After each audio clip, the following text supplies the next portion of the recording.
പണ്ടൊക്കെ മോഡലിംഗിൽ പറയുന്നതെന്ന് വെച്ചാൽ ആദ്യമൊക്കെ നല്ല കളറ് നോക്കുമായിരുന്നു. പിന്നെ ഈ നീളം വേണം, നല്ല ഹൈറ്റ് വേണം, അധികം എന്താ പറയുക വെയിറ്റ് വെക്കാൻ പാടില്ല, പിന്നെ നല്ല സ്ക്രാച്ചസ് ഒന്നും ശരീരത്തിൽ ഉണ്ടാവാൻ പാടില്ല. ഇങ്ങനെയൊക്കെ ഉണ്ടോ മോഡലിംഗ്? ശരിക്കും ഒരു മോഡലാവാൻ എന്താ വേണ്ടത്? ഒരു നല്ല മോഡൽ എങ്ങനെയായിരിക്കണം?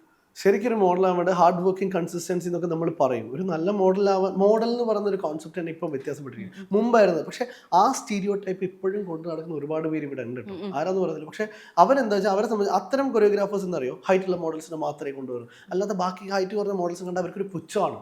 ഇതൊക്കെ ശരിക്കും വളരെ മോശമായിട്ടുള്ള കാര്യമാണ്. കാരണം എല്ലാവരും മോഡൽസ് ആണ്, എല്ലാവർക്കും ഒരുപാട് ഡ്രീം ഹോൾഡ് ചെയ്തിട്ട് ഒരാൾ വരുന്നത്. കുറച്ച് പേര് തമാശ കളിക്കാനും കുറച്ച് എൻജോയ് ചെയ്യാനും കുറച്ച് ഗേൾസിനും ബോയ്സിനും കാണാൻ വേണ്ടി വരുന്നവരുണ്ടെങ്കിലും മെജോറിറ്റി ആൾക്കാർ മോഡലിംഗിലേക്ക് വരുന്നത് അവരൊരു ഡ്രീം പോയിട്ടാണ്, ഒരു ഫുൾഫിൽ ചെയ്യാനുള്ള ഡ്രീം, സിനിമയിലേക്ക് കയറുക എന്നുള്ളതാണ്.